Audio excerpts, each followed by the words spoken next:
नमस्कार, मैं तनुज दीक्षित। आप मेरे साथ देख रहे हैं नेक्स्ट 9 न्यूज। लोकसभा चुनाव 2024 का महापर्व चल रहा है। 4 चरण के मतदान जो है पूरे हो चुके हैं और 5वें चरण के मतदान 20 मई को होने वाले हैं। और आज उत्तर प्रदेश में कुछ ऐसा हुआ जो वाकई में हैरान कर देने वाला है। दरअसल कुशीनगर से स्वामी प्रसाद मौर्य के बेटे जो उत्कृष्ट मौर्य चुनाव लड़ रहे थे अपने पिता के अगेंस्ट, आज उन्होंने जाकर कांग्रेस का दामन थाम लिया और अपने पिता को भी छोड़ दिया और कुशीनगर सीट को भी छोड़ दिया। अब ऐसे में देखना काफी ज्यादा दिलचस्प होगा, क्या अब उत्कृष्ट मौर्य अपनी बहन संघमित्रा मौर्य की भी कांग्रेस में एंट्री कराएंगे?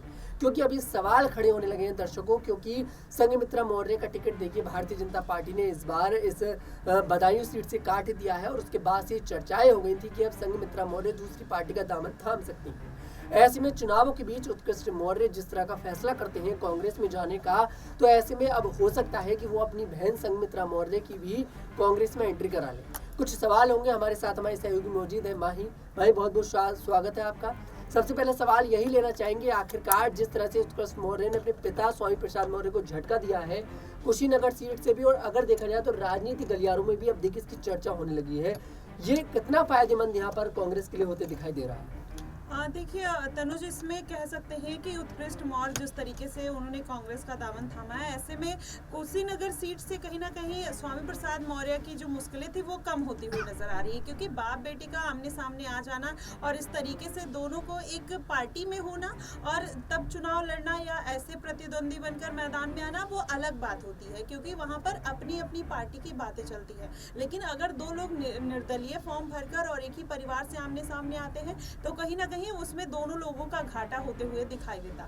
अब उन्होंने चाहे इसके पहले भी देखेंगे आप, जो स्वामी प्रसाद मौर्य है उनका भी रुझान कहीं ना कहीं इंडिया गठबंधन की तरफ रहा है। अभी बहराइच में आपने देखा कि स्वामी प्रसाद मौर्य ने कांग्रेस को समर्थन किया है, तो ऐसे में ये बात तो निकल कर आती है कि स्वामी प्रसाद मौर्य भी कहीं ना कहीं चाहते हैं। और ये मुझे लगता है कि पूरा समीकरण जानबूझ के तैयार किया जाता है जनता की पब्लिसिटी पाने के लिए। अब ऐसा नहीं कि एक ही परिवार के दो लोग आमने सामने आ जाएंगे और पता नहीं होगा। ये हो सकता है पहले से कोई स्ट्रेटेजी रही हो या फिर उत्कृष्ट मौर्य पहले से कोई प्लान के थ्रू आए हो और फिर उन्होंने नामांकन दाखिल करके कांग्रेस को समर्थन दे दिया। तो ऐसे में जो पूरा चुनावी समीकरण बनता हुआ दिखाई दे रहा है, इसको बनाया गया है और जानबूझकर स्वामी प्रसाद मौर्य ने ऐसी अफवाह उड़ा के फिर कहीं ना कहीं एक पलटी मारने का काम किया है। जी वाकई में। अब लेकिन ये चर्चाएं भी हो रही हैं और कयास भी लगाए जा रहे हैं कि जिस तरह से उत्कृष्ट मौर्य ने कांग्रेस में एंट्री ली है, वो अपनी बहन संघमित्रा मौर्य की भी देखिए कांग्रेस में एंट्री करा सकते हैं।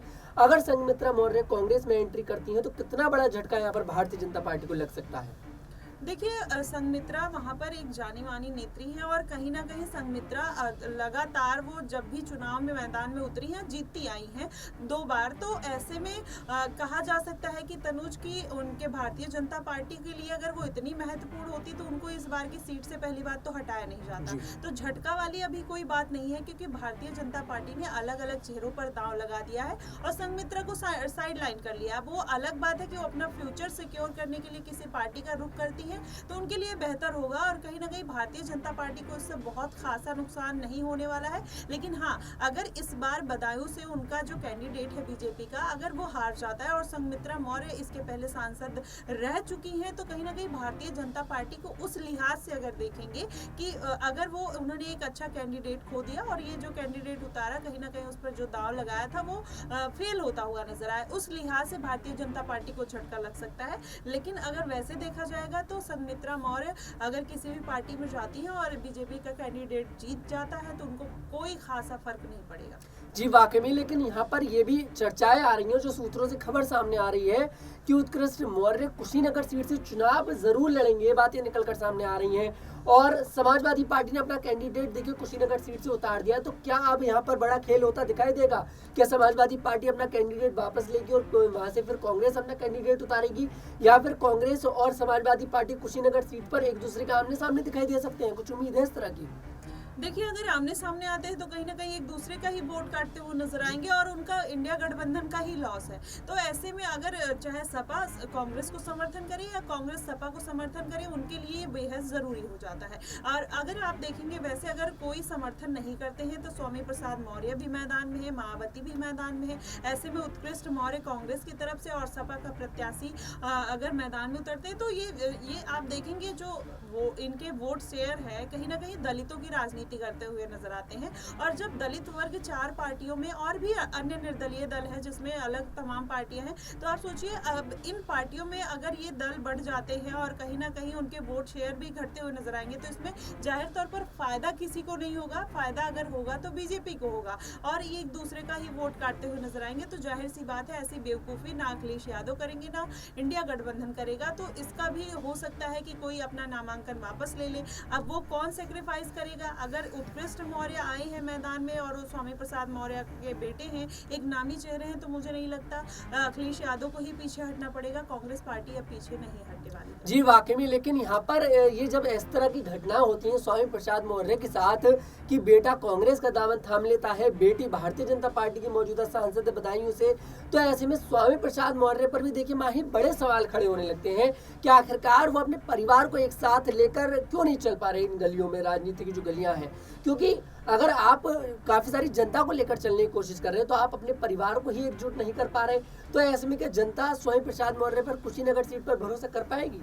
देखिए ऐसी कोई बात नहीं है, सबकी अपनी आइडियोलॉजी होती है और खासकर जब हम राजनीति में उतरते हैं तो ये बात देखते हैं कि अब जैसे भारतीय जनता पार्टी अभी चलन में है, सत्ता में है, तो कहीं ना कहीं उसका वर्चस्व ज़्यादा है। तो जाहिर तौर पर चाहे आप बीएसपी के कैंडिडेट देख लीजिए या सपा के देख लीजिए, तो कहीं ना कहीं वो ऐसी पार्टी में जाना चाहते हैं जहाँ पर उनका पद और ओहदा बढ़ता हुआ नजर आए।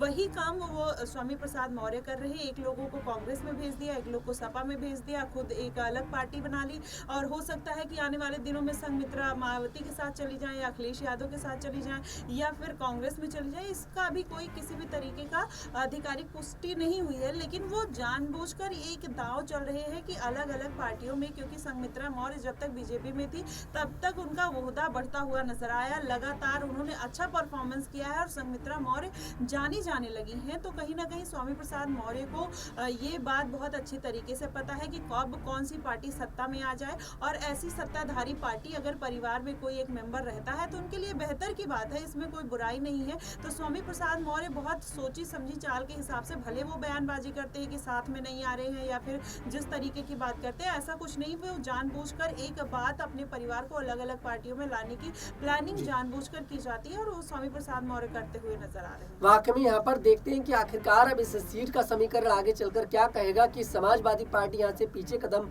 रखती नजर आएगी या फिर कांग्रेस को ही, जो कैंडिडेट यहाँ पर उत्कृष्ट मौर्य जिन्होंने निर्दलीय चुनाव यहाँ से लड़ रहे थे लेकिन अब कांग्रेस में शामिल हो गए, तो देखते हैं कि आखिरकार कांग्रेस इसमें क्या डिसीजन लेगी।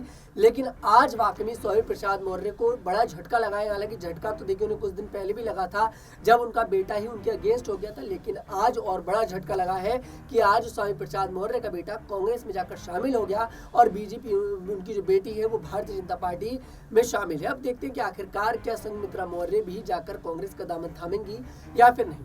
लेकिन आपकी इस पूरे मामले पर क्या प्रतिक्रिया है कमेंट बॉक्स में जरूर बताइएगा। अगर आपको हमारा वीडियो पसंद आया हमारे वीडियो को लाइक करें, शेयर करें और हमारे चैनल को जरूर सब्सक्राइब करें।